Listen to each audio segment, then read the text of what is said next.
lo que hoy trabajé acá en el taller tiene que ver con mi tesis doctoral, que tiene que ver con... yo trabajé con docentes de escuela media, analizando sus creencias sobre sexualidad y género que se ponían en juego en el currículo oculto de la escuela.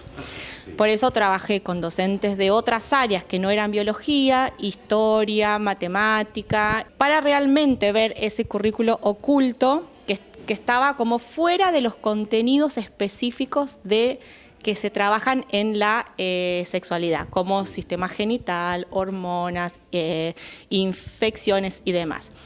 Y después de analizar esas creencias a través de las observaciones de clase, hicimos talleres con ellos donde hacíamos actividades para que ellos puedan como darse cuenta, o sea, explicitar estas creencias y reflexionar sobre ellas y ver cómo se podían ir modificando en cuestión que sea necesario, ¿no? Sí. Para acercarlas a un modelo más actual, que no sea estereotipado, que no sea heteronormativo y demás. Entonces eso es lo que estuve investigando en mi tesis doctoral y después cómo fue avanzando mucho más específico en cuestiones de género, en lo que se llama currículo oculto de género.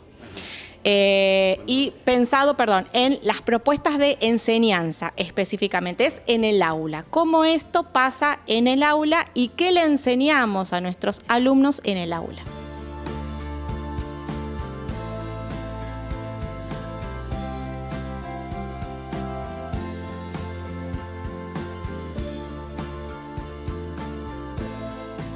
Bueno, el encuentro, por supuesto, me parece una excelente oportunidad para discutir temas que es necesario discutir, porque la cuestión de la enseñanza en general y de la enseñanza de las ciencias en particular, obviamente atraviesa muchos problemas y muchos dilemas y muchas dificultades que nunca van a terminar de resolverse, pero es probable que estemos por diversos aspectos en una época especialmente complicada.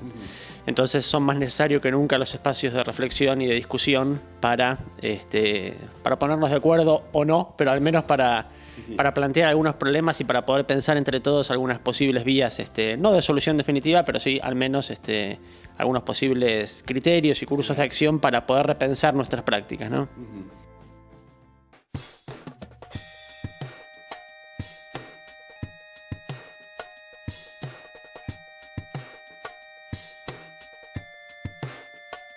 Lo que les voy a proponer es algunas hipótesis para pensar por qué razón la formación inicial, es decir, las carreras de grado, impactan tan fuertemente luego en las prácticas docentes, en cómo dan clase en los diferentes niveles.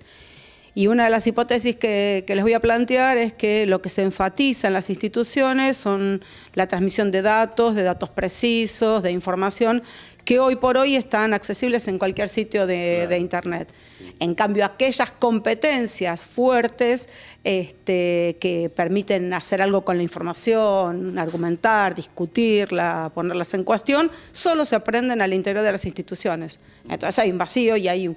Claro, hay un desfasaje, un vacío, como decís. Sí, hay un desfase porque, por un lado, todos los programas de las instituciones plantean que el perfil del egresado tiene que ver con sujetos activos, que sean capaces de transformar la realidad, que puedan producir buenas prácticas educativas, etcétera, pero lo que de verdad transitan en lo concreto son una serie de datos que están en Internet. Muchas veces es un copy-pegue.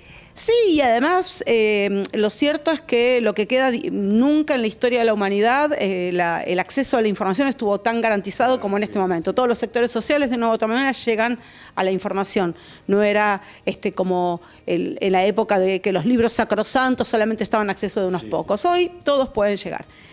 Entonces, cuando el docente se para a decir de un modo menos elegante, menos sofisticado, menos divertido que lo que los estudiantes se encuentran en Internet, bueno, ahí hay una pregunta. Y de hecho hay un artículo muy interesante del filósofo Umberto Eco que publicó ahí por el 2008, que dice algo así como: en esta época, ¿de qué sirve un profesor?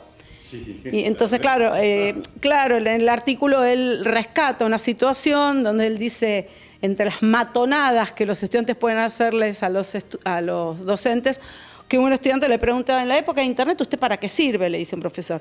Que más allá del carácter matón o pendenciero de la pregunta, es cierta la pregunta. En el fondo hay una realidad. Y sí, porque lo que reciben los estudiantes es un sujeto que está parado frente a ellos, dándole una información de un modo bastante más aburrido y menos sofisticado que lo que encuentran en la web.